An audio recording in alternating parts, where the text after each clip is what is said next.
आज है 1 नवंबर और मैं आपके लिए लेके आई हूँ मेरे प्लान का second episode, that is GPS का second episode, guaranteed preparation strategy. इस स्ट्रैटेजी से आपको गारंटीड सक्सेस मिलने वाली है आपके नीट 2026 में। So let me introduce myself. I'm Akshita and I'm a third year MBBS student at GMC Saharanpur. So इसी के साथ मैं स्टार्ट करती हूँ अपने एपिसोड 2 ऑफ जीपीएस के बारे में, गारंटीड प्रिपरेशन स्ट्रैटेजी। ज़्यादा टाइम नहीं वेस्ट करूँगी, I am just going to be very clear about it. तो जिसने वीडियो नहीं देखी मेरी पहले वाली, इससे पहले मैंने वीडियो डाली है जिसमें मैंने आपको पूरा 6 मंथ्स का एक प्लान बताया है कि कैसे कैसे हम 6 मंथ्स में अपनी प्रिपरेशन को आगे बढ़ाने वाले हैं। एक प्लान बताया है मैंने आपको हर मंथ का एक शॉर्ट 6 मैजिक वर्ड्स के थ्रू। तो जिसने वो वीडियो नहीं देखा सबसे पहले वो जाके वो वीडियो देखो, उसके बाद ये वीडियो देखना ताकि आपको ज़्यादा क्लैरिटी मिल पाए। सो जैसे कि मैंने आपको उस वीडियो में बताया था कि हमारा जो नवंबर वाला मंथ होगा वो होगा फाउंडेशन वाला मंथ। मतलब इस मंथ में हम बनाने वाले हैं अपनी फाउंडेशन फॉर नीट यूजी। वो कैसे बनाएंगे वो मैं आपको इस वीडियो में बताने वाली हूँ। तो हम स्टार्ट करते हैं। हाँ, तो बहुत बच्चे पूछ रहे हैं हम स्टार्ट करें कहाँ से। तो हमें स्टार्ट करना है अपने फाउंडेशन से, अपने बेसिक्स से, जो हमारे नीट यूजी के लिए बेसिक्स हैं, जो हमारे 11th और 12th क्लास के बेसिक चैप्टर्स हैं, फिजिक्स के, केमिस्ट्री के, बायोलॉजी के। तो बेसिक्स से हमें स्टार्ट करना है क्योंकि बेसिक्स आर वेरी इंपॉर्टेंट। जब हम कोई घर बनाते हैं उसके लिए हमारी सबसे ज़्यादा इंपॉर्टेंट चीज़ क्या होती है? उसका फाउंडेशन, कि उसकी जो नींव है वो अच्छी हो। जब नींव अच्छी होगी तो घर एक बहुत ही अच्छा खड़ा होता है, बहुत स्ट्रॉन्ग घर बन के तैयार हो जाता है। वैसे ही हमें नीट यूजी के लिए बहुत ही स्ट्रॉन्ग तरीके से खड़ा होना है इन 6 मंथ्स में। तो उसके लिए आपको अपनी फाउंडेशन को स्ट्रॉन्ग करना पड़ेगा। ज़्यादातर टॉपर्स आपको ये बात नहीं बताते हैं, लेकिन वो क्या करते हैं, वो सब कुछ नहीं पढ़ते, वो पढ़ते हैं सिर्फ राइट चीज़ें और एक राइट ऑर्डर में, एक राइट सीक्वेंस में पढ़ते हैं वो हर चीज़ को। तो आपको ही नहीं करना कि सब चीज़ें पढ़ने बैठ जाओ और ऐसे कुछ भी रैंडमली पढ़ो। You have to study in ordered manner, ठीक है। तो सबसे पहले हम बात करते हैं फिज़िक्स के बारे में। तो फिज़िक्स में हमें कौन से चैप्टर से स्टार्ट करना है? Start with these chapters: units and measurements, motion in a straight line, laws of no motion, work, power, energy, gravitation, thermodynamics. इन चैप्टर से आपको शुरुआत करनी है अपनी फिज़िक्स की।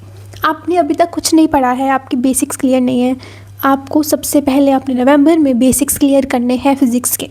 कैसे करने हैं? इन चैप्टर्स को पढ़ना स्टार्ट कर दो और अपने बेसिक्स को क्लियर करना स्टार्ट कर दो। अब हम कैसे करें इन बेसिक्स को क्लियर? हमने चैप्टर खोल लिया, अब हम कैसे करें? तो मैं आपको बताने वाली हूँ उसके स्टेप्स क्या क्या होने चाहिए। सबसे पहले आपको कंसेप्ट्स को समझना है। फिजिक्स उठाई है, उसमें आपको सबसे पहले कंसेप्ट समझना पड़ेगा, उसमें आपको रट्टा मारने का कोई स्कोप नहीं है। सबसे पहले कंसेप्ट को समझो, फिर डेरिवेशंस को देखो, उनको डेराइव करो खुद से। बुक में आपको एनसीईआरटी में डेरिवेशंस दे रखी हैं, आपके नोट्स में होंगे, जो आपने कोचिंग नोट्स बनाए हैं उसमें डेरिवेशंस हैं, उनको समझो, उनको खुद डेराइव करो और एक फॉर्मूला निकालो। फिर 20 MCQs डेली।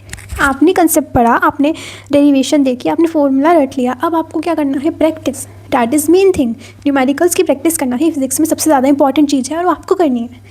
तो अगर आपने 20 MCQ डेली कर लिए एक टॉपिक पढ़ के तो आपका काम बन गया। साथ ही साथ आपने क्या किया? एक फॉर्मूला कॉपी बना ली, साथ में वो चैप्टर पढ़ा, कंसेप्ट क्लियर करा, डेरिवेशन बनाई, MCQ सॉल्व की और एक फॉर्मूला कॉपी बना ली जो आपको एंड में बहुत काम आने वाली है। तो फॉर्मूला कॉपी बनाते रहोगे साथ साथ तो आपका काम बहुत ईजी बनता जाएगा। ये हो गया। उसके बाद फिजिक्स में main thing is practice. Practice is everything, ठीक है। जितनी ज़्यादा प्रैक्टिस करोगे उतने ज़्यादा आपके जो कंसेप्ट्स हैं वो क्लियर होंगे। That was all about the physics point. अब हम बात करते हैं केमिस्ट्री के बारे में। केमिस्ट्री में आपको सबसे पहले कौन से चैप्टर स्टार्ट करने हैं अगर आपको बेसिक्स बनाने हैं? फिजिकल में मोल कंसेप्ट आपको आना चाहिए, एटॉमिक स्ट्रक्चर आना चाहिए, केमिकल बॉन्डिंग बहुत इंपॉर्टेंट चैप्टर है। केमिकल बॉन्डिंग अगर आपने नहीं पढ़ा है उसके बिना आपको कोई नहीं आने वाली है आपको chemistry. States of matter important है, थर्मोडाइनमिक्स इसमें भी इंपॉर्टेंट चैप्टर है। इनऑर्गेनिक की बात करें तो पीरियोडिक टेबल वाले चैप्टर्स बहुत ज़्यादा इंपॉर्टेंट है, उनको एनसीईआरटी से पूरा पढ़ डालो। एनसीईआरटी से एक लाइन पढ़ो, एनसीईआरटी के अलावा उसमें से कुछ नहीं आने वाला। इनऑर्गेनिक की पीरियोडिक टेबल्स के चैप्टर्स एनसीईआरटी के अलावा नहीं आएंगे, उनको ही पढ़ते जाओ। हाइड्रो का, उसके बाद chemical bonding chapter, then organic में basic principles of organic chemistry आपको पढ़ने हैं। Basic principles of organic chemistry, क्योंकि उसके बिना आपको ऑर्गेनिक केमिस्ट्री नहीं आने वाली, तो पहले वो बेस क्लियर करो। देन हाइड्रोकार्बन्स वाले चैप्टर को कंप्लीट करो। अब हमें कैसे कैसे पढ़ना है? फिजिकल केमिस्ट्री में आपको सबको पता है न्यूमेरिकल सॉल्व करने हैं। फॉर्मूला रटो मतलब फॉर्मूला रटना लर्न करना है, लेकिन समझ के लर्न करना है, वो करो। न्यूमेरिकल सॉल्व करो, जितने न्यूमेरिकल्स करने करो। इनऑर्गेनिक में एनसीईआरटी के टेबल्स, फ्लैश कार्ड्स यूज़ करके उनको ही रटते जाओ। एनसीईआरटी को ही रटो बार बार। I am just saying it again and again, just revise NCERT. उसके बिना आपको कुछ नहीं करना। ऑर्गेनिक में आपको रिएक्शन मैकेनिज़म्स पता होने चाहिए, बहुत इंपॉर्टेंट। एंड रिएक्शन मैकेनिज़्म को क्रैम बिल्कुल मत करना, बिकॉज उससे ज़्यादा मतलब आप रिएक्शन मैकेनिज़्म जब समझोगे ना तो आपको बहुत मज़ा आएगा और आपको वो जल्दी भी लर्न होगा। क्रैम करोगे तो आपको बार बार भूलते जाओगे, ठीक है ना। Last thing is biology. Biology को कैसे करना है? बायोलॉजी हम सबको पता है गेम चेंजर होती है, बिकॉज ज़्यादा पोर्शन हमारा बायोलॉजी का ही होता है नीट के पेपर में। तो अगर इसमें किसी ने बाजी मार ली तो उसका तो पक्का हो ही जाता है, राइट। बात करें कैसे स्टार्ट करना है। 11th की NCERT से क्या क्या पढ़ना है? Living world, biological classification, plant kingdom and animal kingdom, morphology of flowering plants. इस चैप्टर को प्लीज़ से पढ़ लेना, क्योंकि मैंने ये छोड़ दिया था एंड तक और मुझे बहुत पछताना पड़ा था, तो इसको कर लेना। मॉर्फोलॉजी ऑफ फ्लावरिंग प्लांट्स को थोड़ा सा डिफ़िकल्ट चैप्टर है, बट ठीक है, इसको कर लेना बस साथ के साथ। Cell the unit of life and biomolecules, very important. Class 12 की बात करें तो genetics and human reproduction, genetics and human reproduction बहुत इंपॉर्टेंट। जेनेटिक्स से ही आपके मैक्सिमम क्वेश्चंस होते हैं नीट में आते हैं, तो ये सबसे पहले हमें वही चैप्टर्स करने हैं। वो टॉपर्स वाली स्ट्रैटेजी को यूज़ करना है हमें, कि जिससे ज़्यादा क्वेश्चन, जिसकी ज़्यादा वेट है, जिसके ज़्यादा बेसिक्स क्लियर करने वाले चैप्टर हैं, वो हमें पहले करने हैं। हमें कैसे करनी है बायोलॉजी सबको पता है, लाइन टू लाइन NCERT पढ़नी है। डायग्राम्स, हम कई बार डायग्राम्स को छोड़ देते हैं कि ये तो डायग्राम है, ये क्यों पढ़े, हम लाइन टू लाइन NCERT पढ़नी है। डायग्राम्स भी बहुत इंपॉर्टेंट होते हैं। डायग्राम्स आते हैं आपके पेपर में, उसकी लेबलिंग आती है, तो डायग्राम्स की प्रैक्टिस ज़रूर करना, उनकी लेबलिंग्स की प्रैक्टिस ज़रूर करना।